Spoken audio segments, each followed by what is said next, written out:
Within 48 hours, blood confirmed as hers was found on the front porch. DNA from an unidentified stranger was collected from the property. We may have some DNA there that may be our suspect, but we won't know that until that DNA is separated.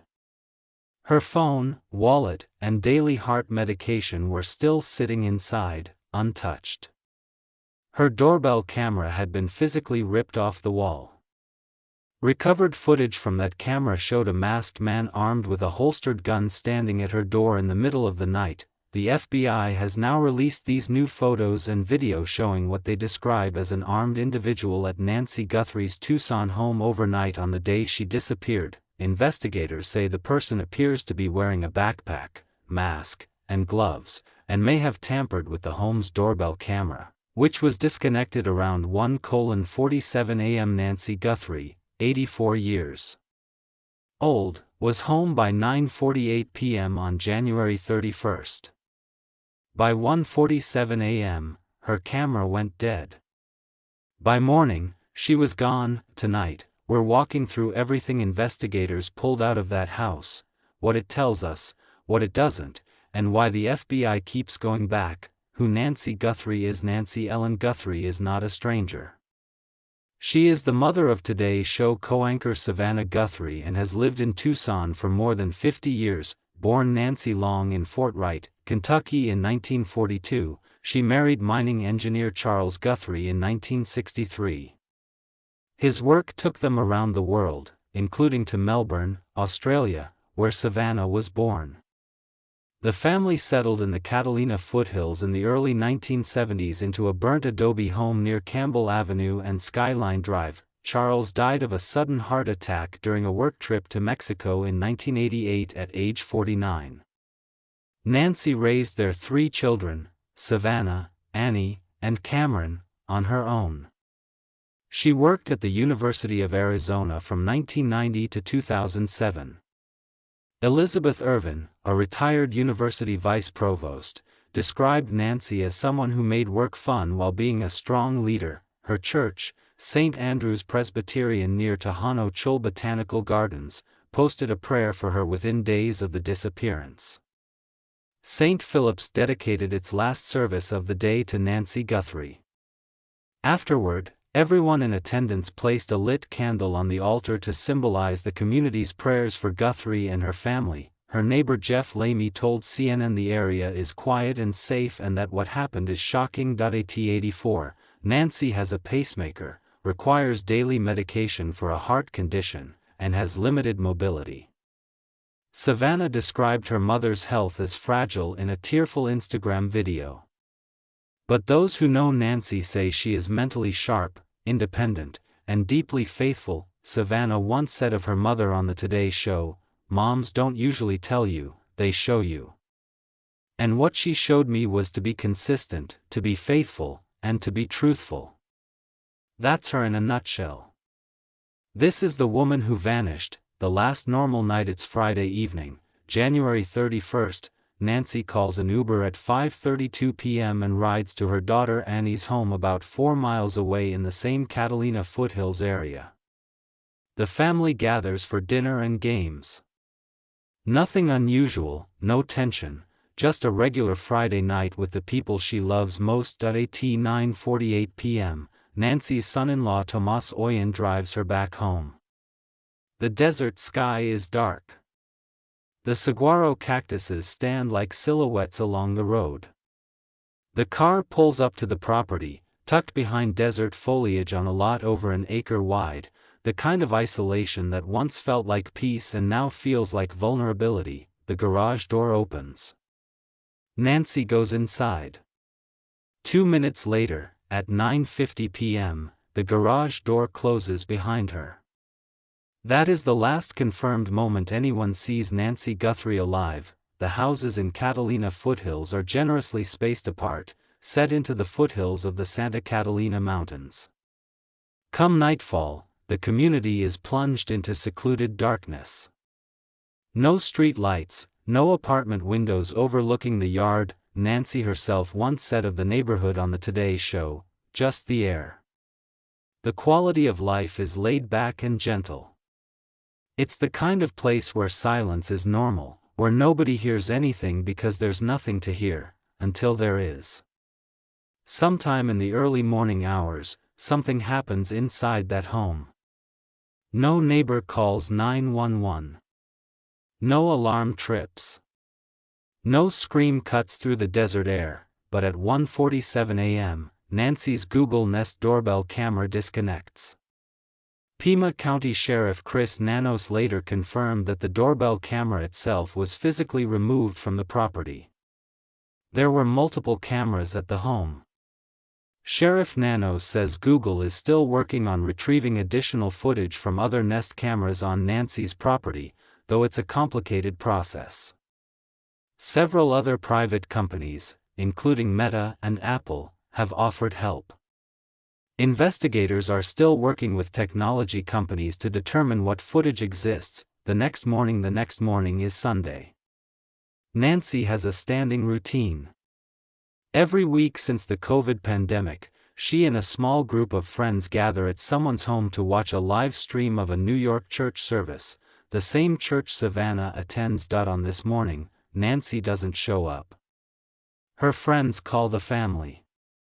Around 11 a.m., relatives arrive at the house. They search every room, walk the property, and find no sign of her. At noon, they call 911. Deputies arrive and immediately notice what's wrong. Nancy's phone is inside. Her wallet hasn't moved. Her car is still there. Her heart medication sits on the counter untouched. For a woman with limited mobility and a pacemaker who depends on daily medication, walking away from that house on her own wasn't a realistic option. Investigators knew that within the first hour. This was not a wandering case. This was not voluntary. Blood on the porch. As deputies process the scene, one discovery changes the trajectory immediately. Blood is found on the porch outside Nancy's home. Sheriff Nanos confirmed it tested positive for her DNA. Forensic pathologist Dr. Michael Bowden analyzed the blood droplets and said, Nancy Guthrie is bleeding from some area, either the hands or the face. That single finding shifts the case from a missing person investigation to a suspected abduction. The Pima County Sheriff's Department takes the lead, but the FBI embeds almost immediately. Within days, over 100 Pima County detectives, FBI agents, U.S. Customs and Border Protection officers, and Border Patrol's Borstar Special Operations Unit, a team with advanced tracking and emergency medical capabilities, are assigned to the case. The FBI's hostage rescue team arrives in Tucson.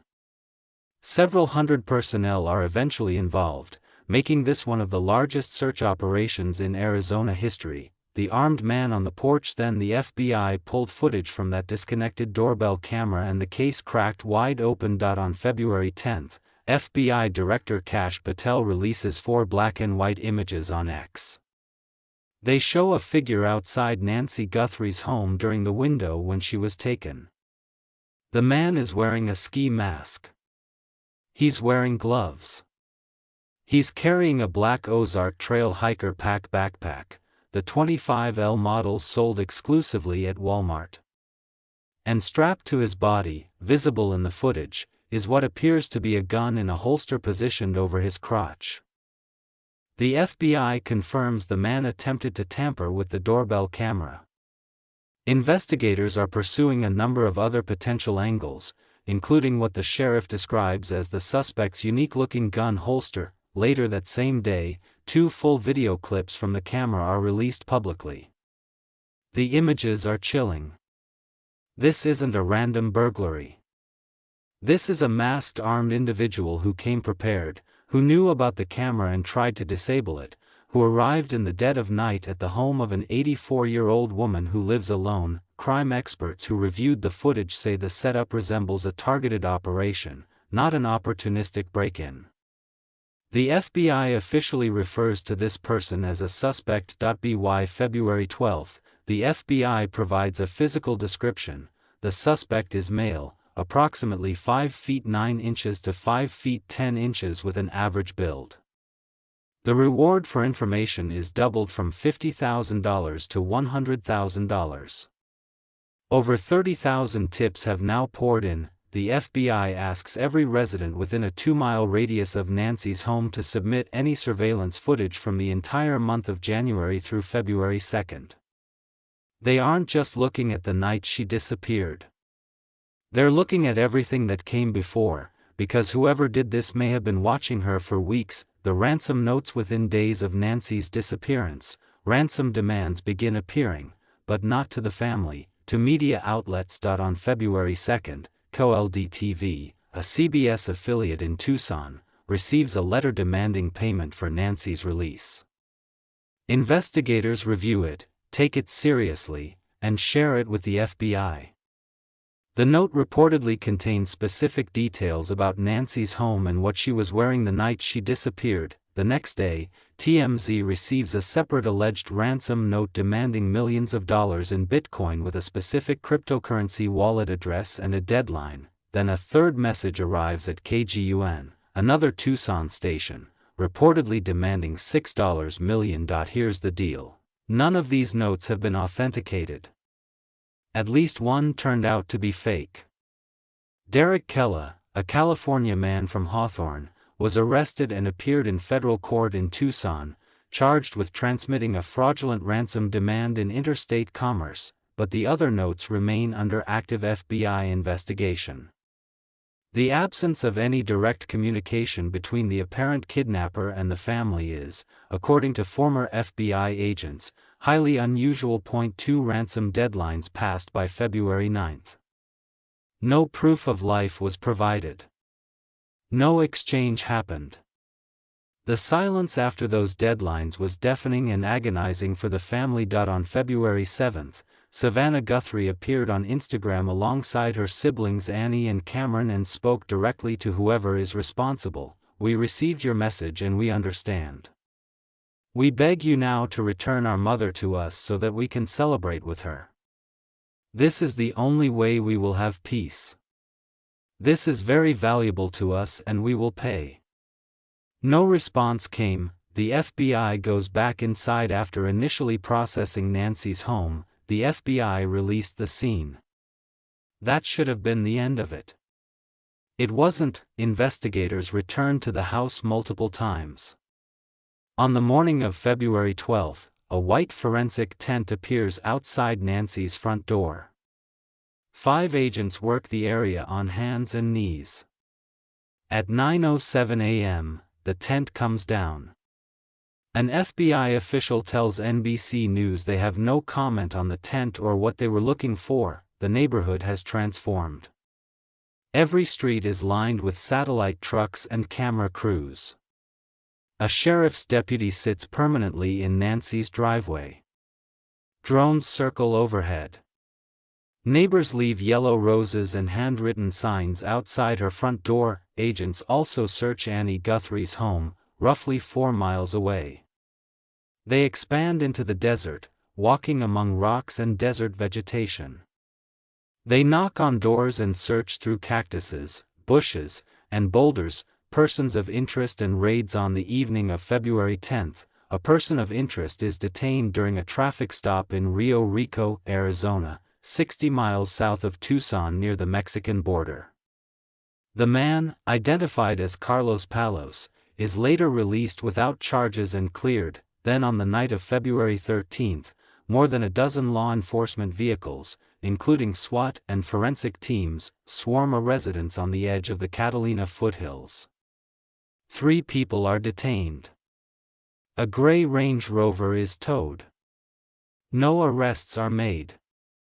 No sign of Nancy is found. What they found inside the home. Here's what's been confirmed about what they found inside that home. DNA from someone other than Nancy Guthrie and not in close contact with her has been collected from her property. A glove recovered roughly 2 miles from Nancy's home appears to match the gloves worn by the masked person seen tampering with the doorbell camera.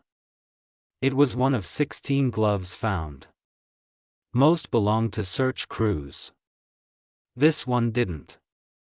It contained DNA that appears consistent with the gloves in the surveillance video.